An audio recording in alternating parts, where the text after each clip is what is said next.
Good evening, everybody.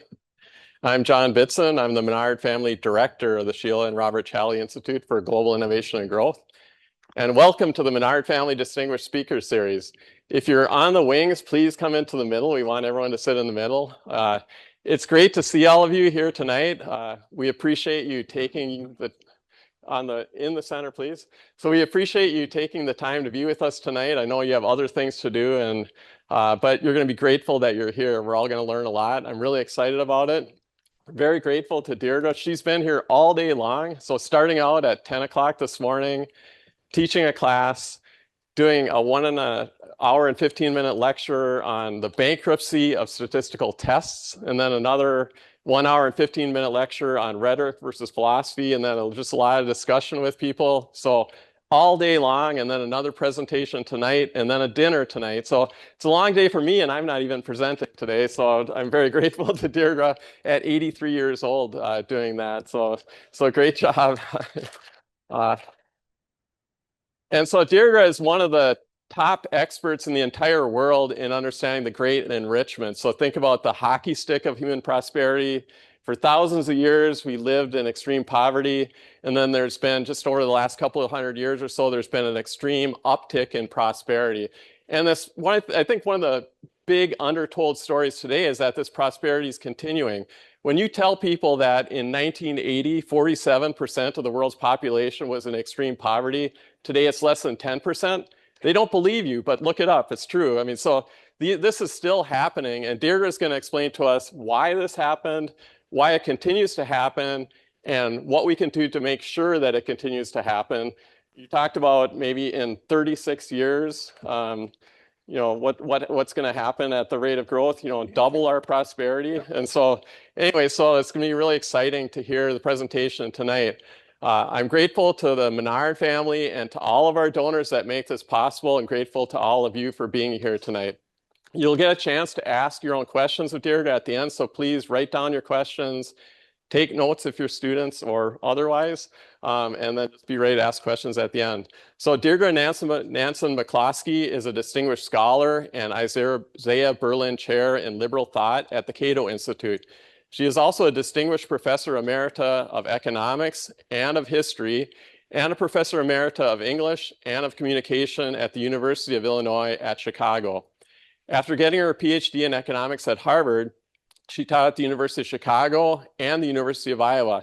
She has written 24 books and some 400 academic and popular articles on economic theory, economic history, philosophy, rhetoric, statistical theory, feminism, ethics, and law.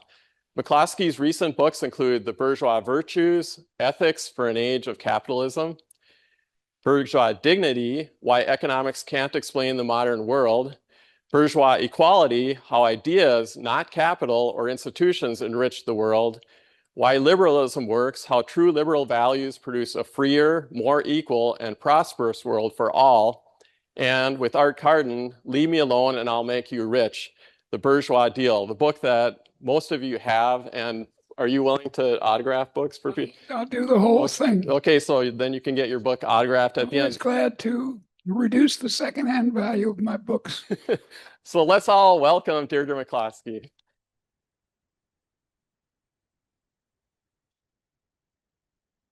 I'm extremely glad to be here. I taught for 19 years at the University of Iowa. So I understand the upper Midwest. My parents were from it, though I grew up in Boston. I've always worked in the Midwest until the last 3 years in Cato down in Washington. I thought when I went to Washington, the cold would stop, but it didn't. So I brought my fur coat along. But yesterday, it was warmer here than in Washington, D.C. Ridiculous. I'm an economist by training, but a historian by avocation. I also do philosophy and theology and a bunch of other things in a very amateur way. I'm like my heroine, Mae West. The older people will know who that is. She was a great comedian in the 20s and 30s. She said, I was Snow White, but I drifted. Come up and see me sometime. But by the way, I notice I have a speech defect. I've always stuttered since I was a kid.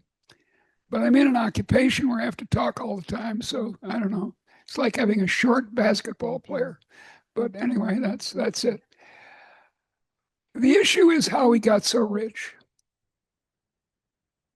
And as John said, it's really important for the politics and for understanding our world and ourselves to understand how incredibly poor we all once were. Sweden in 1800 was one of the poorest countries in Europe. By 1930, it was among the richest countries in the world. That's extraordinary. The United States was not very rich in 1776.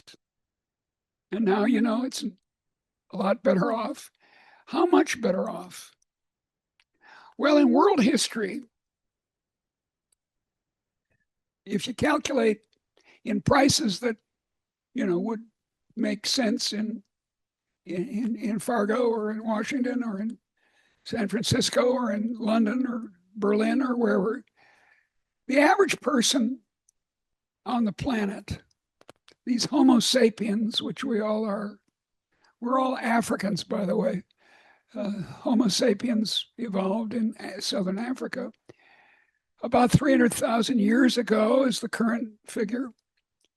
And for almost all that time, we were unspeakably poor, about $2 a day. Imagine trying to live in Fargo on $2 a day. You'd be sleeping rough. Well, that would be quite a job. You'd have one article of clothing, maybe. You'd cook over a campfire if you cooked at all. You were really in bad shape. Now, there are some people in the world who are still at $2 a day. If you, South Sudan and so forth.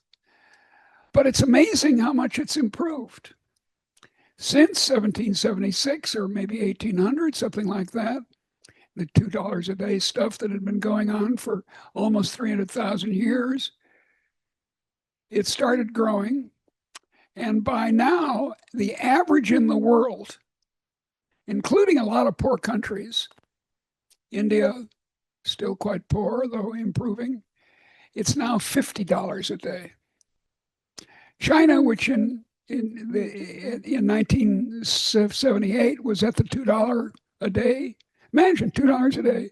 $50 a day is not a princely sum, but it's enough to survive and to have your kids go to school and so forth.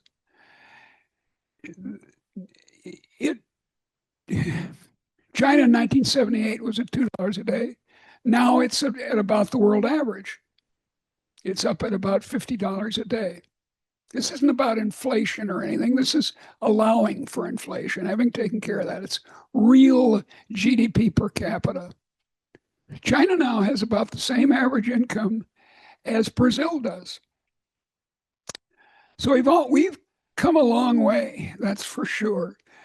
And it's an extraordinary event. I'm fond of calling it the second most important secular event in human history. As an Episcopalian, I believe there was a non-secular event that was more important. But as far as secular events, the invention of agriculture was the most important because it made for urban life and civilization, as we call it. But the second most important is what we often call the Industrial Revolution, a term I don't think very much of. It's more accurate to call it the Great Enrichment, which is what I call it, because boy, it's great. And and as John also pointed out, it's going to continue, we think, if we don't screw it up. Now, we're very good at screwing things up, we humans. And we could have wars, as we started having in 1914, which did a lot of damage. And that European Civil War, you might call it, that started in August 1914, went on until 1989, the fall of the Berlin Wall. So we can screw it up if we work at it, but I'm hoping we don't. And the best bet is that we're going to grow. The world is. Average income in the world is going to grow about 2% a year. Average real income into the far future. And that in a century is going to increase income per head by a factor of, now hear this, 8. That's a big factor. So 100, maybe a little over 100 years from now, if things go well and they look like they are, the average person in the world is going to earn well over twice what the average Swiss person earns now. There are going to be very few poor people in the world. Now, there are going to be poor people who have made very bad choices or choose to be poor. I mean, you can choose to be poor. You can go off to the wilderness and live a modest life. That's fine if you want that. But the average person is going to be incredibly well off. We're going to have more education and better housing and better food and more Fritos and lots of other good things. Now, whether that's going to be good for us ethically and spiritually is a deep and important question, which we can talk about if you want. So that's the prospect, and that's what's been happening basically since around 1800, about 2% a year per capita in the countries that adopted free markets. Here's another, I'm an economist, so I can't help it. I do numbers. When I announce that someone asked me at a cocktail party what my occupation is, I says I'm an accountant. And no, I say I'm an economist, and it kills the conversation. It's like saying you're an accountant. And they say, oh, that's interesting. And they walk away. But one more number, and then let's talk about causes. In 1960, there were 5 billion souls on the planet. Okay? Of them, 4 billion were in extreme $2 a day poverty. The other 1 billion in the United States and Britain and France and so on were much higher. So 4 to 1. But still 4 billion people at $2 a day. Now, there are 8 billion people on the planet. 8. And of those 8 billion, 1 billion are still at the $2 a day level. It's a terrible thing, and I want it to stop. But 7 billion are at the other level. So that's how much it's changed in the lifetime of some people in this audience, including me. ¿Por qué? Why? Well, there are 2 traditional explanations, neither of which you'll know if you sort of understand how to give a dramatic speech, are wrong. One of them you could call the conservative explanation, the right-wing, politically speaking, explanation. And that's investment. Investment, these nice, rich people saved a lot, and they invested. They endowed this series. They gave the money to build this building and so forth. So the argument is that it's capital accumulation that explains the enrichment of the world. And economists believe this for, I don't know, a couple of hundred years. My hero, the greatest hero, aside from Mae West for me, is Adam Smith. I always cross myself when I mention Adam Smith. And Adam Smith believed this. He was a great economist, in some ways the founder of economics, and a very interesting guy.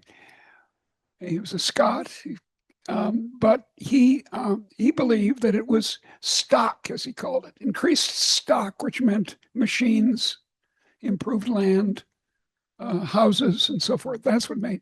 And he was a very intelligent man, a wonderful scholar and scientist, but I think he kind of got it from the contrast between the Highlands in Scotland. He was from the lowlands, but the Highlands were very poor at the time.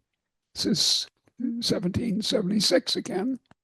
The other important event in 1776 was the publication of his great book, The Nature and Causes of the Wealth of Nations.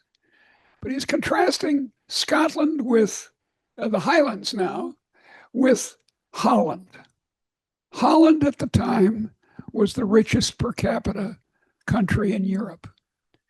And it had canals and it had nice houses, which you can still see in Amsterdam. And it had, people were educated. Most people could read, including even women could read in Holland.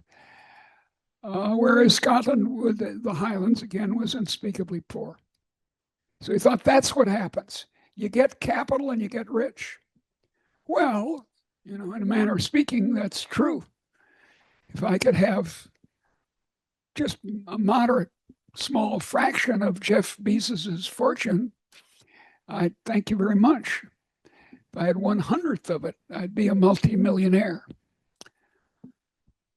But for a nation as a whole, that's not how it gets rich, I'm going to say. But I'm not going to tell you why until later. Because the other explanation is from the left. And it says the reason Europeans are rich, or let's start with English people. English people are rich because they exploited the working class. Exploitation. Surplus value, I was once a Marxist, so I'm familiar with this terminology. Surplus value is earned under so-called capitalism. It's another word I don't like. And that surplus value is then reinvested, and then they make the same argument that the conservatives do, that it's capital accumulation that makes us rich. But the original accumulation of capital, as Marx put it, comes from exploiting the working class. Now, then the other later argument is when Europe became rich, the claim was, well, no, it's imperialism that makes Europe rich. It's by exploiting India that England became rich. And then they said, it's slavery. There are still historians who believe this. I think they're mistaken, but they believe it. It's slavery that made for the great enrichment. It's the exploitation of the slaves that gave us the original accumulation that then we accumulate and we all become rich. You see that both of them work through capital accumulation. Both the right and the left believe it's capital accumulation that's the heart, the cause of economic growth. Now, why don't I think this is true? Well, for one thing, well, actually for both things, neither of them makes quantitative sense. The sheer accumulation of capital out of savings, say, virtuous savings by the rich, experiences diminishing returns. This is a central economic idea, and it's true. You get, you have one cone of ice cream, and that's nice. Then you have another one. I like amaretto ice cream. It's the best kind. And then you have a third scoop of amaretto ice cream and a fourth scoop. You get what we call in economics, we have our jargon, diminishing marginal utility. And if you build another building just like this one next door, well, it's got some use. But of course, if you build then a third and a fourth, the fourth one's going to be useless. You have an automobile. It's nice to have a second one because then your husband has one. And then a third, maybe for the kids, and a fourth, and a fifth, and a sixth. And pretty soon they're junk out in your front yard. So capital accumulation by itself, that's the key point, by itself has diminishing returns to the point where there's no point in going on accumulating unless you have, what's the explanation, Deirdre? Innovation. Now, what I mean by innovation is new good ideas. New good ideas. And they're all around us. I like I always talk about dropped ceilings because most of the places where I talk have dropped ceilings. These are dropped ceilings. They hide most of the electronic junk and maybe the plumbing and lots of other things. There they are. And that's an invention. It's a rather recent invention. I don't remember dropped ceilings when I was in college back in the 60s. Maybe they were there, but it's an invention. And it's a very clever and simple one and doesn't involve science or anything very much. But then there are zillions, zillions is an exaggeration, maybe many millions of innovations like this camera. Look, to have the same quality of output as that camera is going to give us, you would have to have a big camera for one thing. You'd have to have lights. Remember, the older people here remember, you had to have bright lights. In TV, they had to be really bright. And now we have this thing which also does the sound. I mean, this is incredible. And there's just one example after another. We're in one of the great inventions in the modern world, the modern university. What do you mean invented? There were universities for centuries in Europe. Well, they were trade schools. They weren't inventing new knowledge. They were conveying knowledge about law and medicine and theology, and that's about it. They weren't making new science or scholarship. The modern university was invented in 1810 by Humboldt in the University of Berlin, which was the first modern university. North Dakota State University is a copy of the University of Berlin. Harvard is too. All modern universities are an invention of the modern world. The invention of letting women vote, the invention of, look, here's my favorite marketing example.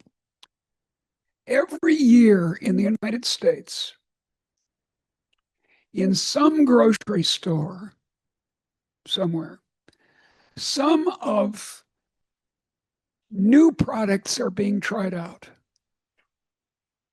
I could say it more precisely, but saying in every grocery store in the United States, some new products are being tried out. They're called in the trade consumer packaged goods. They're not apples by the gross. They're apples in applesauce in a can or something, or in a jar. How many new consumer packaged goods do you think are tried out every year in the United States? Answer, 30,000. Now, if a single grocery store did this, it would obviously go bankrupt instantly. But I'm talking about across the United States, new products are tried out in the number of 30,000 a year. Now, only a few, a couple of hundred maybe, get into the grocery stores permanently. We get a better ice cream. We get what's it called?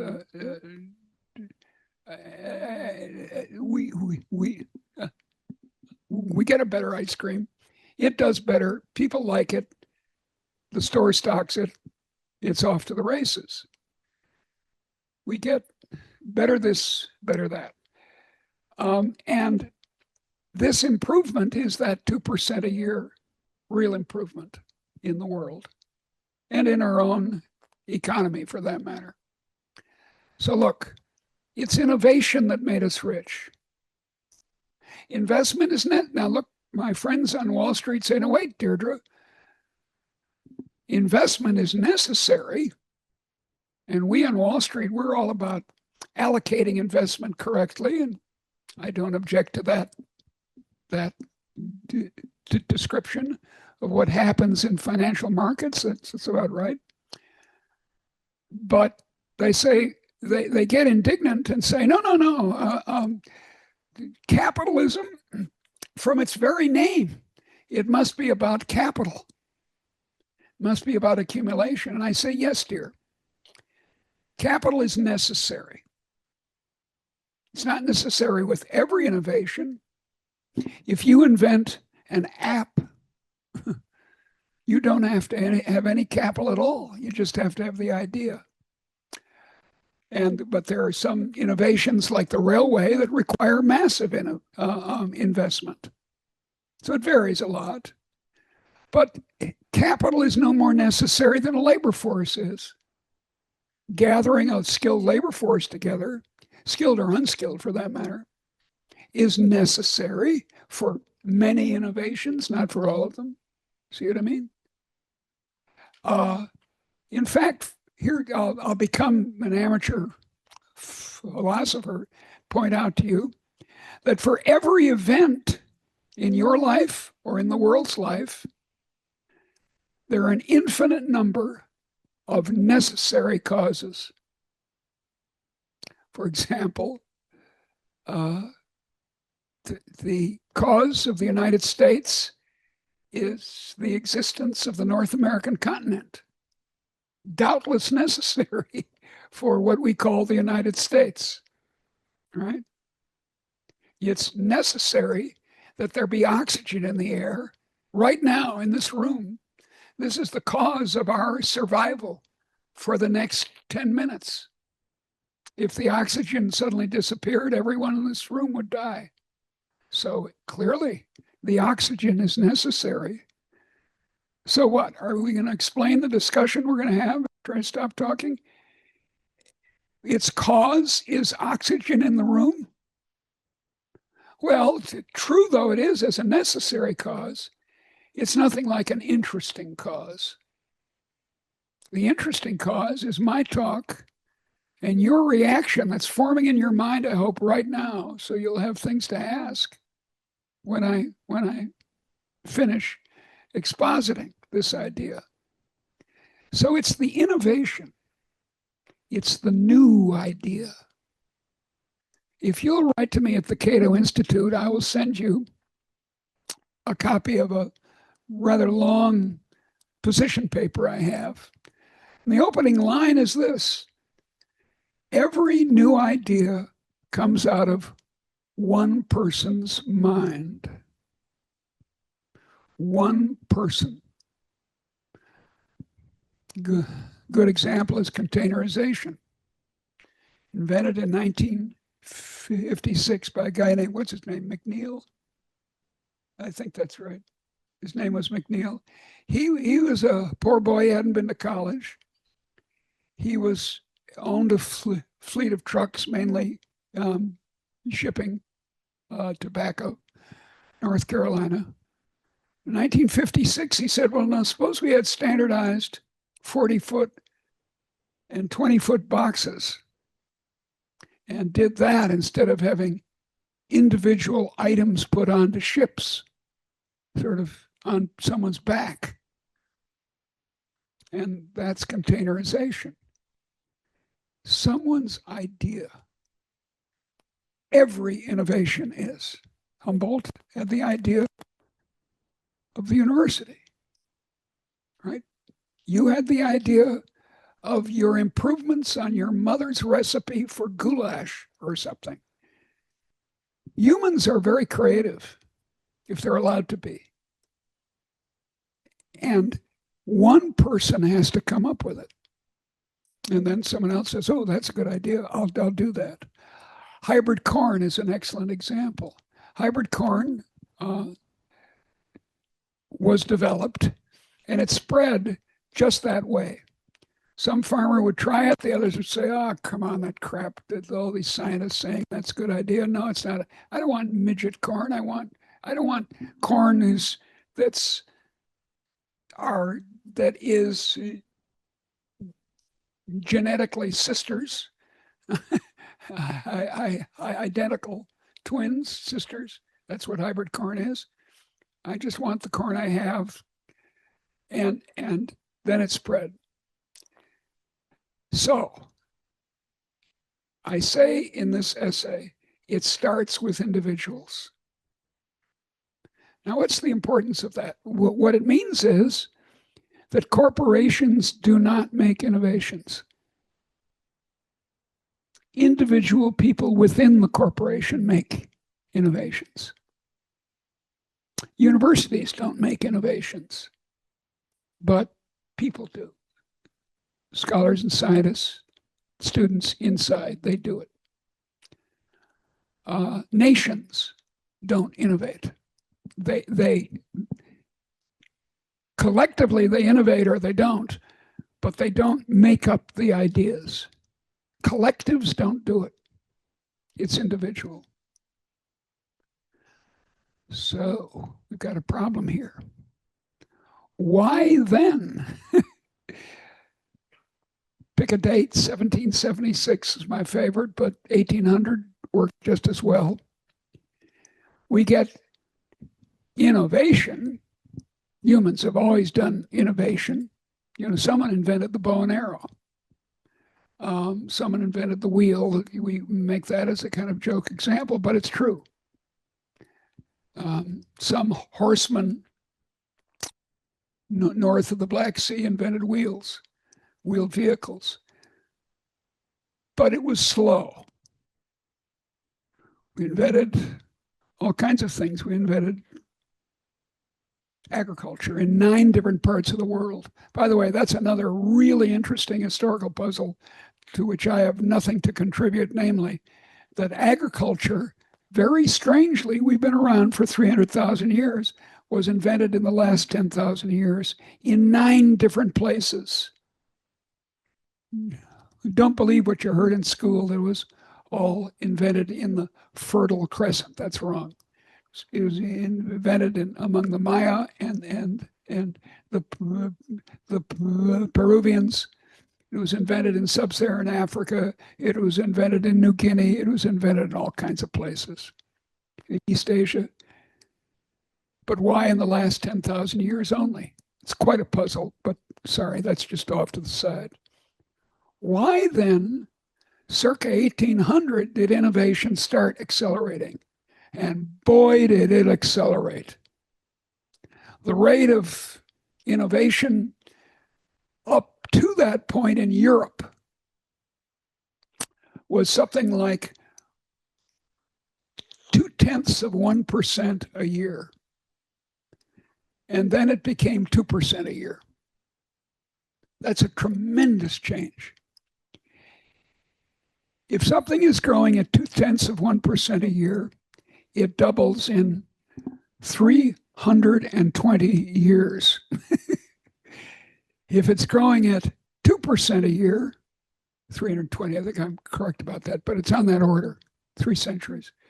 If it's growing at merely 2% a year, it doesn't sound much, it doubles every 36 years. That's a tremendous increase in the rate of innovation, new stuff, new ideas. Canning.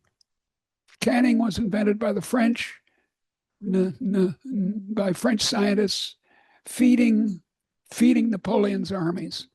That's why it was invented. My grandmother would can. I can remember it very well. The smell of the house was filled with steam and the smell of the vegetables. So there was this amazing acceleration. Now I ask again, why?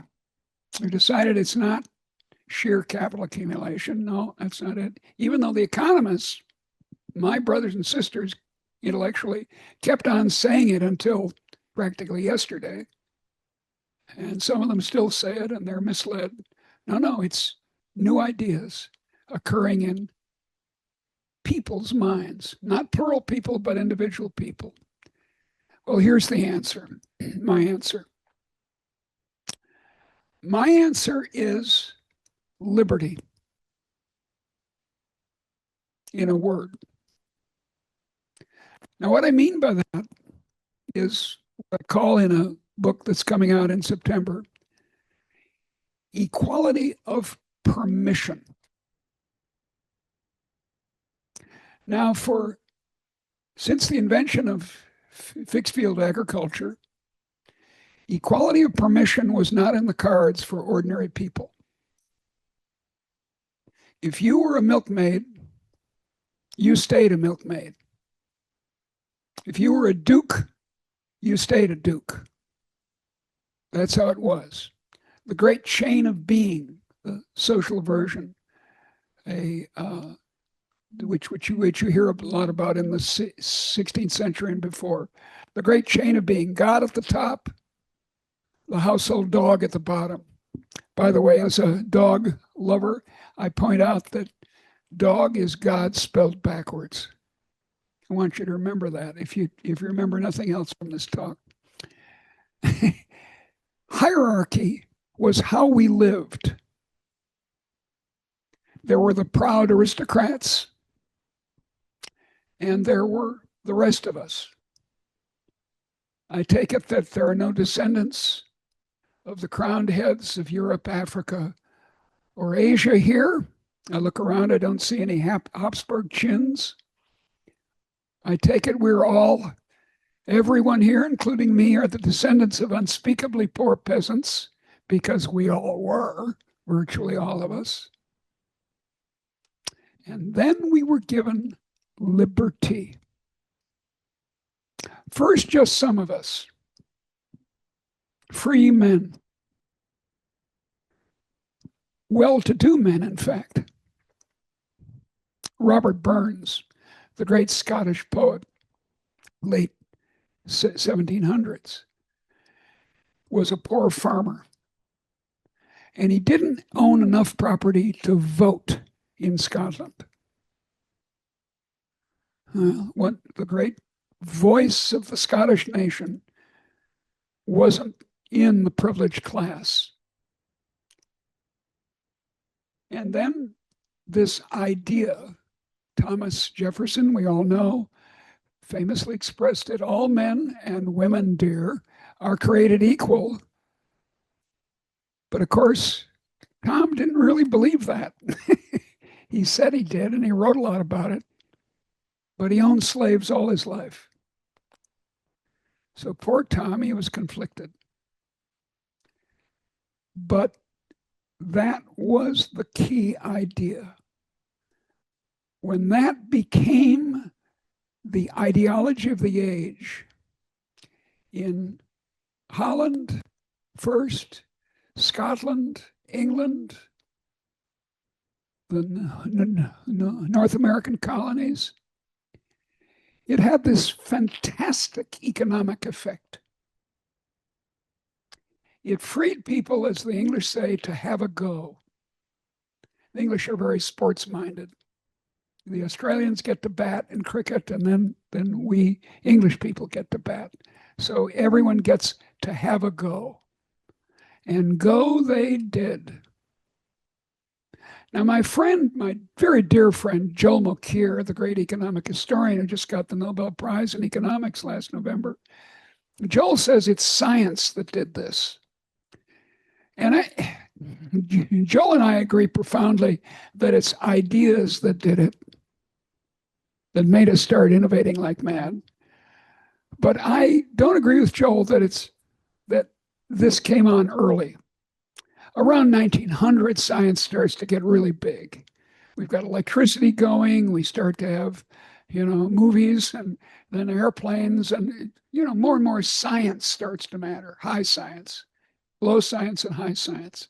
But before that, this 2% had already started, and innovation was going nuts in England and France and the United States and Germany and all over the place, and was spreading and spreading and spreading to more and more countries, more and more parts of the world. Innovation.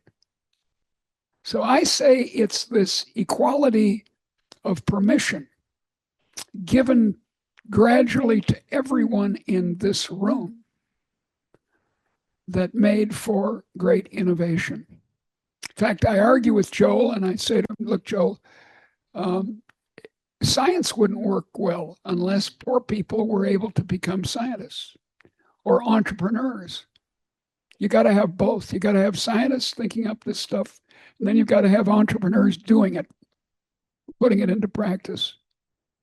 Andrew Carnegie was the son of a Scottish weaver.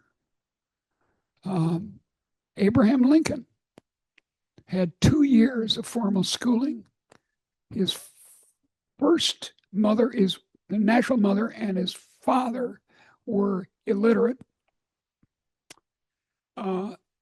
And yet he became the poet president because in the United States, a poor boy could do it.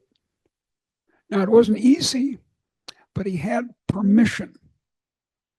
Whereas at the time in most countries, he didn't. And certainly not in the England of Queen Elizabeth. Poor people didn't have permission to rise in this way on the whole. And it was extended, the great early accomplishment of what I'm going to call liberalism. Now, I have to be careful because in the United States, the word has become distorted and has come to mean the Democratic Party. They're liberals. Well, that's not my definition of the word. My definition is this older 1700s definition, equality of permission. Allowing people to have a go, to try out things, experiment, go ahead, open a business, move to another part of the country, go ahead, move to North Dakota in the oil boom and have a crappy life in a dormitory for a couple of years so that you can get enough money to go home and start a hardware store in your hometown, say. Actually, I advise you don't start a hardware store, but some other kind of store. That's the pattern. That's the modern pattern. And it depends on liberty. Science itself would not advance if it wasn't for people being allowed to try out things. They're trying them out right now at this university. Science and scholarship is at work in Humboldt's University right here. And that's how things progress. That's how we learn better about Japanese poetry. When someone is studying Japanese poetry and thinking up new things about it. That's how we have better number theory in mathematics, a almost completely useless field of mathematics, which is one of the great flowers of the human spirit. This is called number theory. And it's amazing and wonderful, and it's about as useful as knowledge of the history of Japanese poetry, but it's a great thing. Not everything that goes on in a university is about material economic use. Some of it's about the human spirit, about being compendious enough, being educated enough. The word in Latin means led out. Education means leading out of ignorance and narrowness. So anyway, that's it. My argument's a very simple one. It's that liberty did the trick.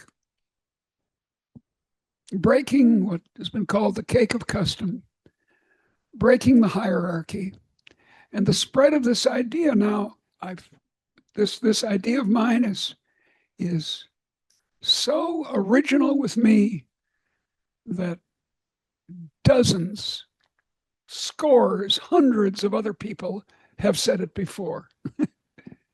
Adam Smith said it. He didn't quite get that it was innovation that was the key. As I said, he thought it was capital accumulation. But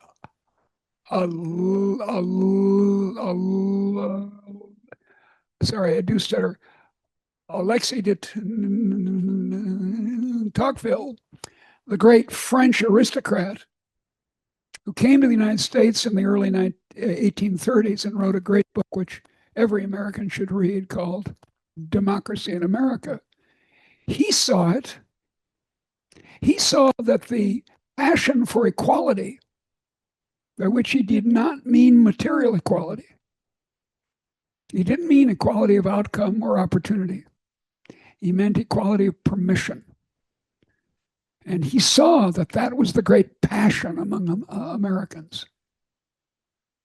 And he saw it as the great passion of the modern world. And it is. This is a nice anecdote. It's so true. About 50 years after Tocqueville came in the 1880s, somehow another French aristocrat had made it all the way to the Powder River Valley in Wyoming without kind of getting what the United States was about, what people felt about themselves at the time. And I don't know how this man had managed to do it, but he must have rushed out to Wyoming for some reason. And he was walking down the street and he thought, geez, it'd be nice to have a meal and a place to sleep from the local lord,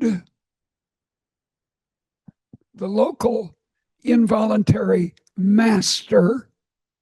And he went up to a cowboy and he said, "Who is your master?" Now, I'm going to have to stand up to do this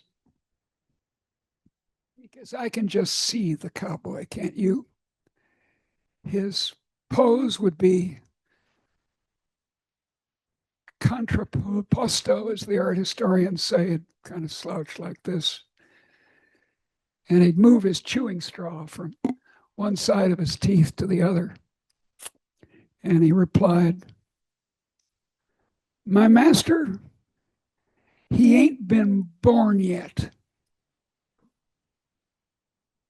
Now that's that equality of permission. That's the new idea in the modern world. That we're finished with this hierarchy nonsense. We're going to accord everyone else equal dignity. The cowboy, by the way, cowboys were not knights in armor. They were the bottom of the occupational distribution. About a fifth were Black or Hispanic, and they were very poor. It was a lousy job being a cowboy. This myth of the cowboy, Shane, you remember that movie? God, that's not. But anyway, even the bottom of the occupational distribution felt this way. Damn right, I say, as an American. Everyone should have equal dignity and equal permission. You females in the room, 40 years ago, you couldn't be airline pilots, commercial airline pilots. It was forbidden. Now you can. I'm still startled when a female voice comes on and saying, "This is the captain speaking. We're going to go to Fargo or something." because it's still unusual. But you can. It's not about someone else providing you by taxing some other person to give you equal opportunity. That's not it. It's that no one's going to put, as my mom used to say, hooks and chairs in your way. She was born in 1922, and she had a lot of hooks and chairs put in her way by men in her life. So that's it, dears. In a way, it's very simple. As my book here with Art Carden, which you're available to have, said, its title is "Leave Me Alone and I'll Make You Rich." And the point of the book, of course, is that if we honor people and let them alone, not alone in a kind of, you're poor, I don't care about you, I'm not going to help you. No, you help people, but you help them in a direct way, the way you're supposed to as a Muslim or a Hindu or a Christian. You help them personally. You don't get the government to go around coercing people to give other people money. So in short, equality of permission, this great modern idea, is, as my friend Frank Fukuyama says, the end of history. It's the purpose of history. It's what humans should be. There's no such thing as an authoritarian liberalism in this sense. So I urge you to, well, be good to each other, be an egalitarian, and understand that that's the secret sauce of the modern world. That's what caused our enrichment, both physically and spiritually. I thank you.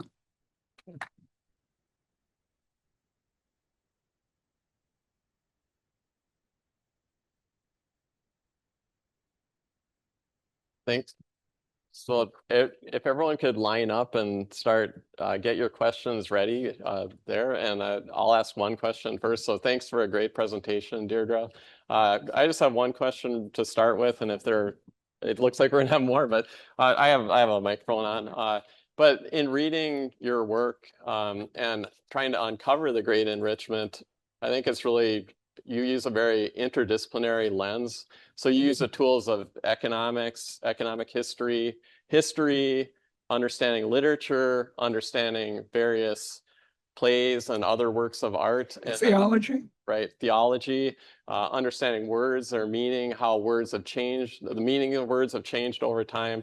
And so I'm wondering, do you think that academics or people in general tend to get too focused in their own field and miss things because they get so focused in one area? We all do. And in the physical and biological sciences, it's very notable that a lot of the most important innovations, changes, improvements have been because physicists look into biology or statisticians look into genetics, or if you see what I mean. A spectacular example of this is Darwin. Charles Darwin says on the second page of his autobiography, I was reading Malthus for pleasure one evening, which shows you what a sort of dorky person he was. I was reading Malthus, an economist, for pleasure one, and I saw that this was the theory of natural selection that I needed for biology. So economics inspired evolution, which I believe is the correct explanation for the origin of species. So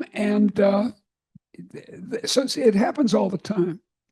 And it's not just that I like being a professor of English, as I was, English Lit, but for example, I had courses, a graduate course in Capitalism and the Novel, which is a very rich place to think about. We now have quantitative humanities, which are very interesting in themselves, where we can measure changes in the meanings of words and so forth, and watch ideas crest and become fashionable and so on. So there, I think it's, look, the best advice for having an intellectual life, especially a scholarly or scientific life I've ever heard, and I speak now to the graduate students here, was one that my friend Vernon Smith, the other Smith, so to speak, in economics gives. He was a winner of the Nobel Prize and is a dear friend of mine. Vernon says to his students, dig deep in one thing, become the world's expert, as this young man is about to speak is, on a one specialized thing, and then read widely. Because if you read widely, go to a lot of movies, go to the theater, go read stuff, go to the teaching company with its great courses. You learn about other fields, and then you become what John Maynard Keynes said, a great economist, as Vernon has. He said, Keynes said, he was the hero of my youth before I got over socialism. He said, no one can be a great economist who is only an economist. Yeah, great advice. Thank you. Test. Yeah, I wanted to ask two questions. One is, why do you believe exploitation theory and capital accumulation is so prominent among historians and other academics, for one? Well, wait, I'll just answer that very quickly. It's the mistake Adam Smith made. It's obvious that if, I don't know, the Dutch would give their canals to the Highlands of Scotland or make better roads in Scotland, Scotland would be better off. It's obvious that if I expropriated Jeff Bezos, I'd be better off. And it's very easy to think, well, there are all these rich people and all these well-to-do countries. Well, it must be they stole it. So that's the answer, I think. And when I was a Marxist, I believed it. So what's the second question? The second question is, what are the principles that classical liberals should follow in their lives? In their lives or in their work? I guess both then. Well, in their lives, they should follow the golden rule of Jesus. Do unto their others as you would have them do unto you. And the rule of Hillel of Babylon, another great rabbi, 50 years before Jesus, do not do unto others what you would not want to have done to you. The law of love and the law of justice. Those pretty much cover it. So that's personal life. I guess it's also true of intellectual life for that matter. But classical liberals should do what they say. Look, I told you I'm an Episcopalian. I tithe to my church.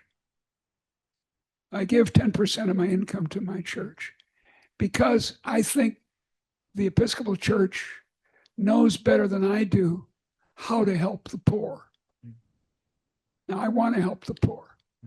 And I also help poor people. I mean, I'm not St. Francis. I'm not making me out to be a saint. But I directly help poor people. And I have on a number of occasions in my life. And I think that's the ethical way to go if you want to help poor people. Whereas when I was a kid, I thought, yeah, hey, let's help poor people. Let's tax the hell out of these people in order to help these people. And then, of course, it gets corrupted. On the way to helping the poor people, it ends up helping the median voter, as we say. It helps the middle class, not the poor people. All right, thank you. Hello. So again, welcome to NDSU. Full disclosure, I'm a Speak into the microphone, or no one will hear you. Okay. So full disclosure, I'm an economist. God knows I love numbers. But here's a two-part questions. The first part, like if you go and ask, I believe that the great enrichment, if you per capita number is great. But if you ask around Gen Z student here, they don't feel that they feel rich compared to relative to, No, they don't. to their grand. Yeah. So there's kind of dissociation between the number, the aggregate number Well, versus. here, I can answer that very, very quickly. All right. The graduate students here are already rich because they've got very good prospects, don't they? Right? Right. That's one of the reasons they go to graduate school, is to have good prospects. It's not the only reason. They love their field or something, but they're already rich. They're not poor the way someone in South Sudan is poor.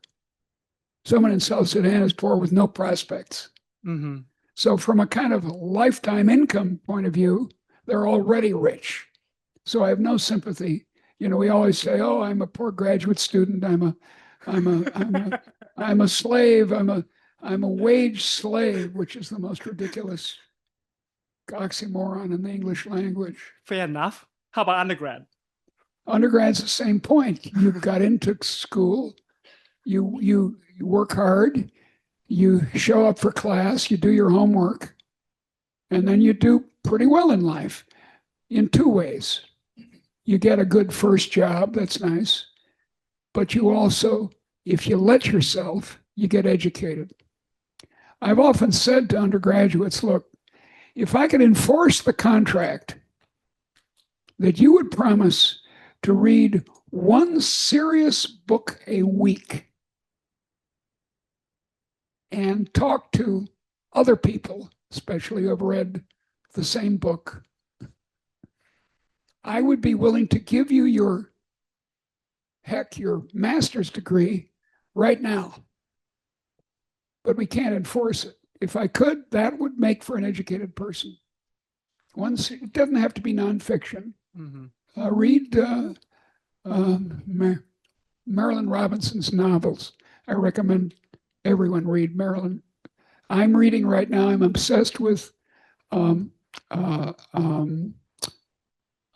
me see. I'm trying to. Who am I? What's his name?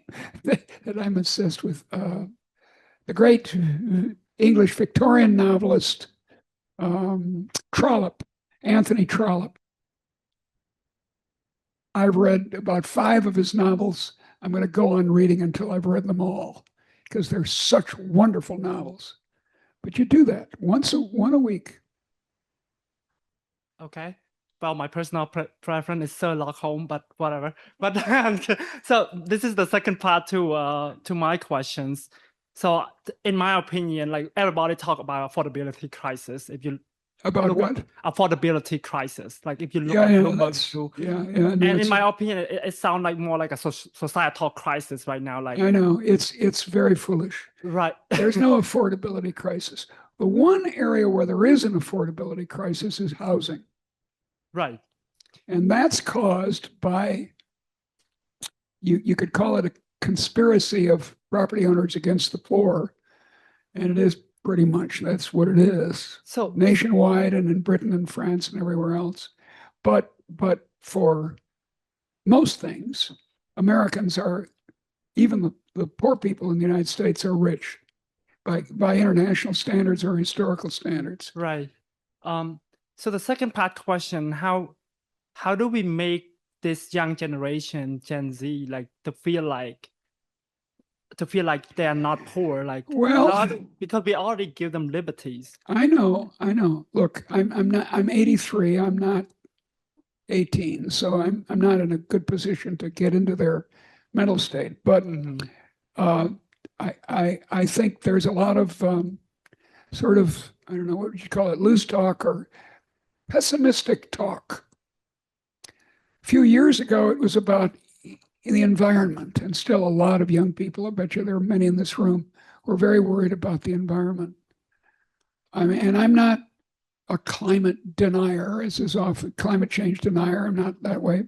I believe that global warming is a serious matter. I just don't think it's the end of the world. And I think if we allow people to innovate, it can be solved as as an economic historian, I can assure you many of the earlier problems were solved. It's focusing on the problem.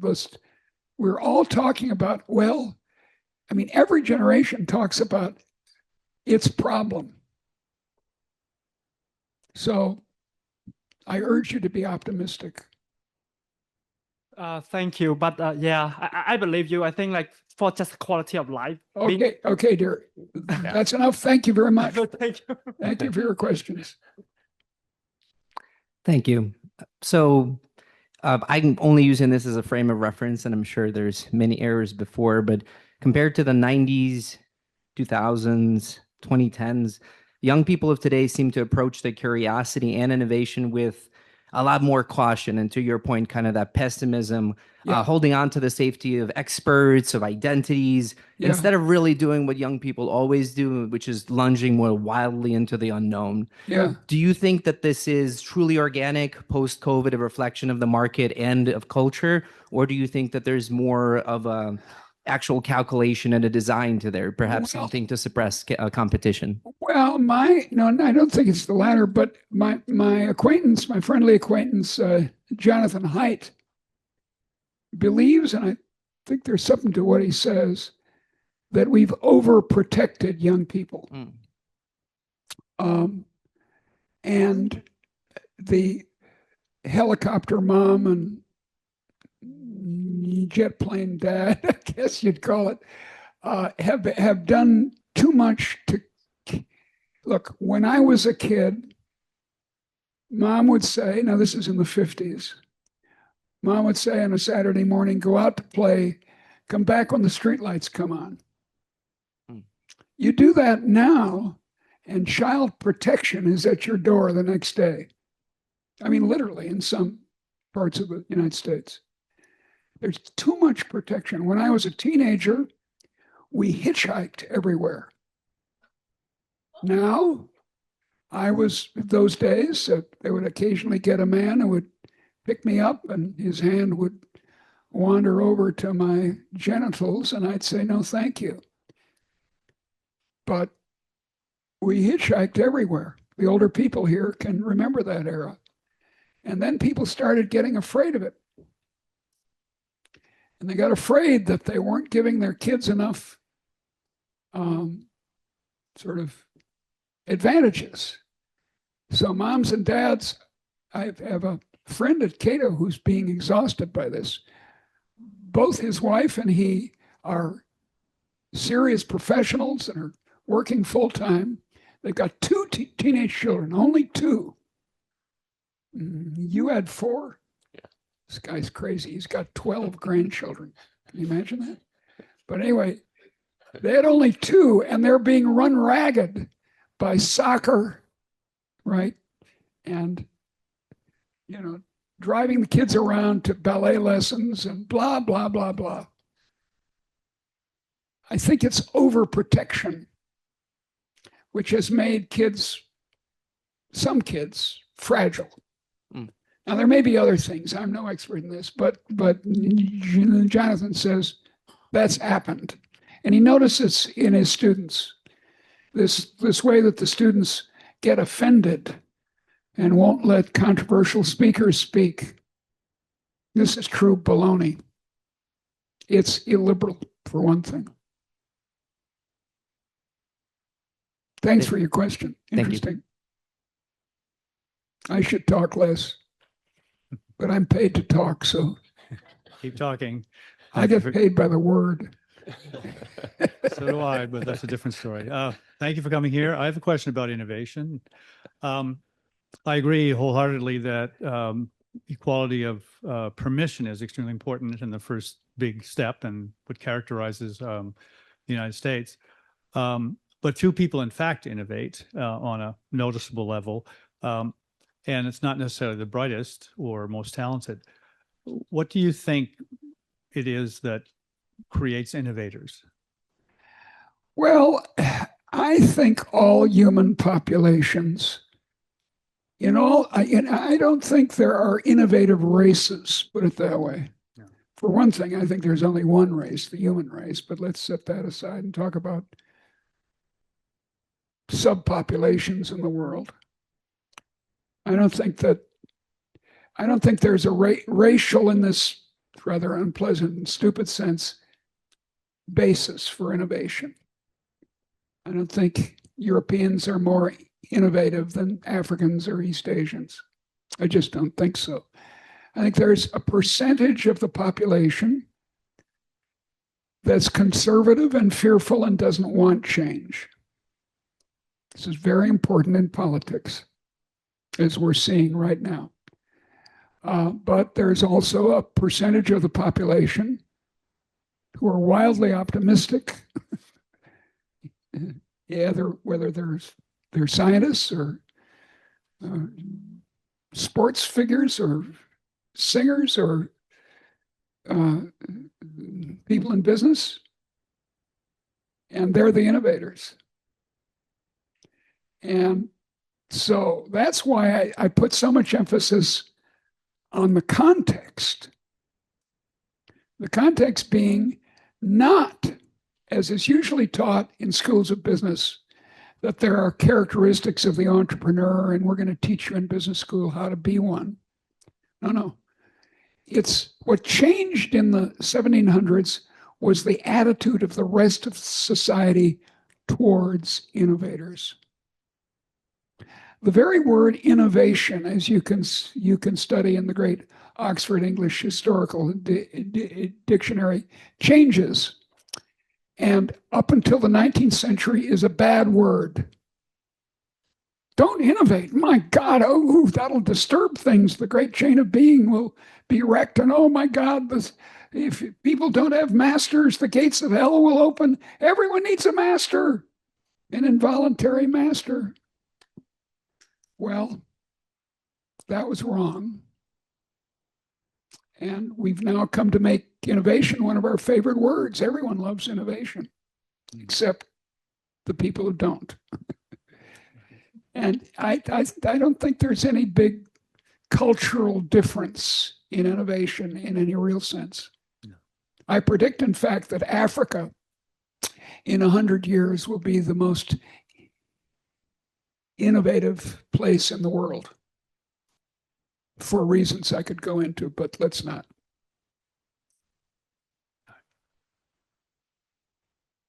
I hope I can reach the mic. Anyway, I will try. I'll try. What do you think about wealth management distribution when you say like you should not tax other people to help others? But what in terms of like the big monopolies or the big shark that we have in our markets? So what do you think about wealth distribution then? I think I don't think capitalism generates inequality. This is something everyone believes, which is false. As the great American humorist Josh Billings said, it ain't what you don't know that hurts you. It's what you know that ain't so. And it ain't so that capitalism causes inequality. What causes inequality, fixed inequality that lasts a long time, is state intervention to produce monopolies. Monopolies are not a spontaneous outcome of capitalism. I know everyone thinks so, but they're wrong, and I can show them that they're wrong. Statistically, I can show the numbers. They're wrong, wrong, wrong. What causes monopolies is going to the government and getting special permissions. The drug companies in the United States have in Washington, D.C., 1,500 registered lobbyists. 1,500. That's about 3 for every member of Congress. And of course, they get big privileges for themselves. That makes for monopoly. Enterprise monopoly has been falling steadily for 2 centuries, mainly by falling transportation costs and transactions costs. Once you were stuck with the local, country store, that was it. That was a monopoly. Now you can get in your car and drive across town or drive to the mall or do what you want.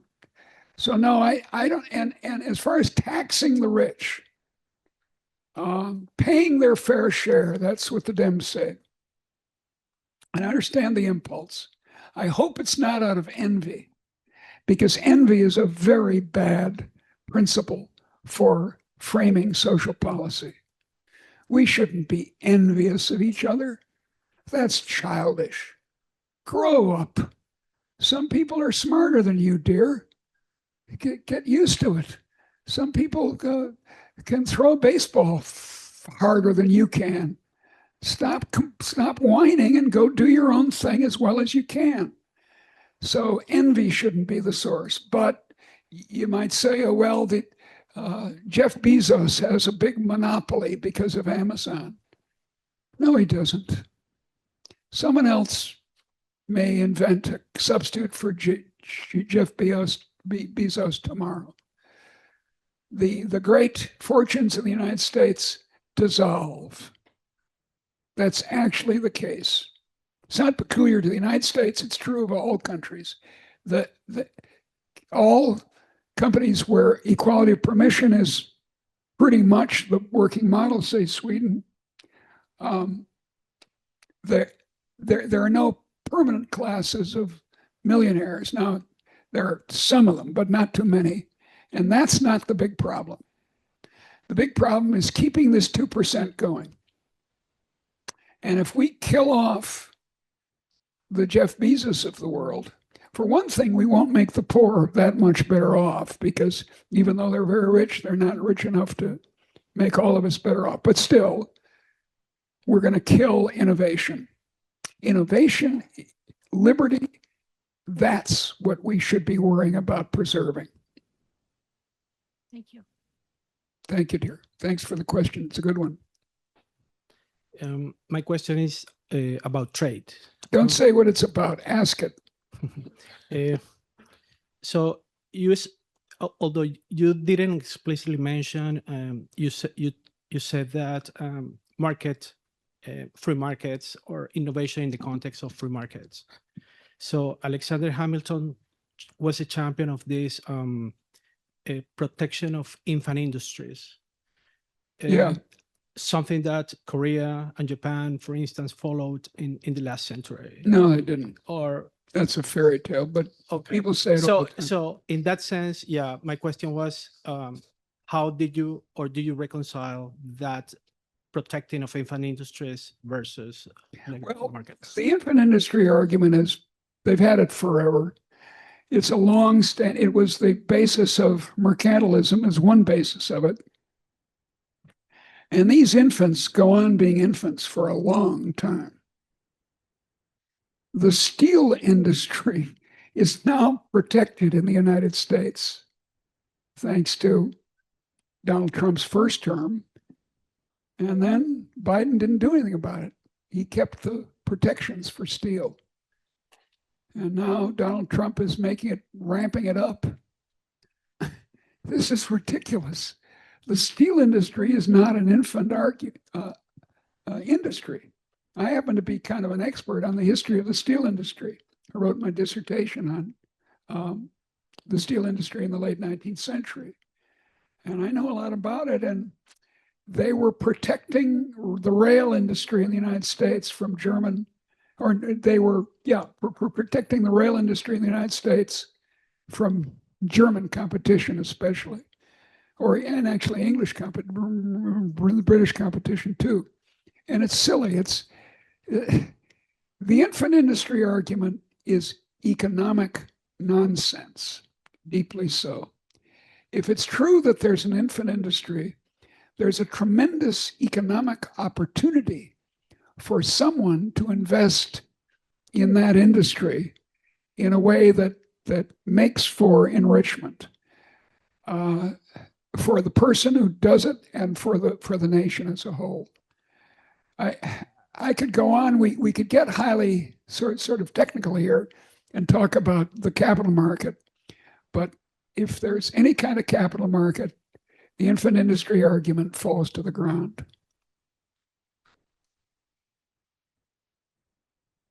Thanks for your talk. You alluded a few times to religion, and this kind of great expansion of equality of permission has kind of coincided with a great secularization. Do you see this as causal? Well, I don't think it's a great secularization. I think it's free trade in religion. And again, Adam Smith commented on this in The Wealth of Nations. And he said that established religions are a really bad idea. And he meant the Scottish Presbyterian Church and the English Anglican Church. And he said we shouldn't be using taxes to support churches. We should do things as they do in America, and let people let many different faiths prosper.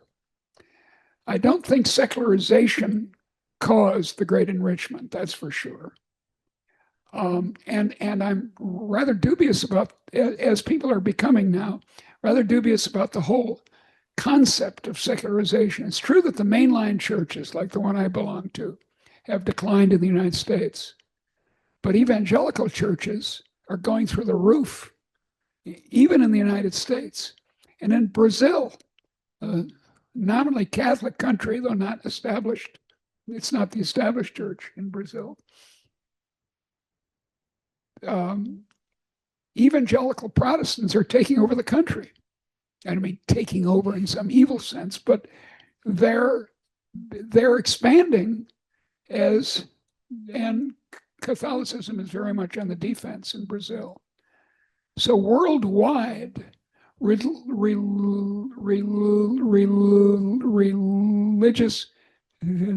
commitment has increased. It's not decreasing. Thank you. Thank you. What do you think about the future of the world? I'm optimistic, but we can screw it up. We can screw it up with socialism. We can screw it up with war. We can screw it up with hatred. And we all know that there's a lot of hatred these days in our country, in the United States. And it's being stirred up in India by Modi. India is the third largest Muslim country in the world. The third largest. There are more Muslims in India than in most other Muslim countries. And yet he's stirring up Hindu nationalism. Donald Trump he's not so much stirring up as he's allowing fundamentalists to be nasty towards people. Ban books. Books are being banned on a massive scale. My account of my gender transition in 1995-96 was taken out of the library of the library of the Naval Academy in Annapolis last year earlier this year. No, let's see last year by the Trump administration. But they also took out books about Black history in the United States because they want they want the midshipmen, I guess, to believe that there's no racial problem in the United States. Well, how did I get started on this? But in any case, I'm optimistic, but ideas can wreck it all. I've come to believe, I once didn't, but I've come to believe that the big force in history are ideas. Not so much material conditions. As I said, I was once a Marxist, and I believe that the history of all hitherto existing societies is the history of class struggle, and that those class positions make for ideas. Ideas are just a froth on the great waves of material conditions, the relations of production. That's what I believe. It's not so. I was mistaken, as I often have been. Now I've got it right, though. Yes. Thanks a lot. You're welcome, dear. Okay. Time for one short question. Thanks, John. Thank you for the presentation. So how do you reconcile an increasingly rent-seeking nature of institutions that have originally been designed to engage, for instance, in research and science and innovation in turn, with your statement that innovation is essentially individualistic endeavor, sort of modern-day Renaissance person? Yeah. Do you think that this rent-seeking maybe leads to more of herding type of behavior that protects conservatively outcomes that are already present? Thank you. I think there's no question that you're correct, and that rent-seeking is really the big problem in a country like ours, or Sweden, or Russia, or any other country you want to name. Protecting existing incomes is really a powerful motivator of people, and that's the point. Innovation comes from individuals, but protection comes from coercion. Protection comes from the top down. It has to. That's what protectionism is in, say, foreign trade, but it's also what it is in local trade. I used to live in Iowa City, Iowa for 19 years, and the downtown property owners made the city build parking garages all around the central city. It's a little teeny town, because they were being competed, the downtown property interests were being competed by the mall in Coralville, which is Iowa City's suburb. It only has one suburb, Coralville. And, you know, this is protecting their rents downtown, protecting the value of their property. Not in my backyard. NIMBY is protecting property. The conspiracy against poor people that I detect, and it's been going on for a long time, is in many suburbs, you can't build apartment buildings. What's that all about? To prevent poor people from moving into town. To have a single family house in some suburbs of Washington, you got to have a 1/4 acre of land for one house. So yeah, but you and I can join together and throw the bums out. Okay, let's all give one more round of applause to Deirdre McCloskey. Thank you.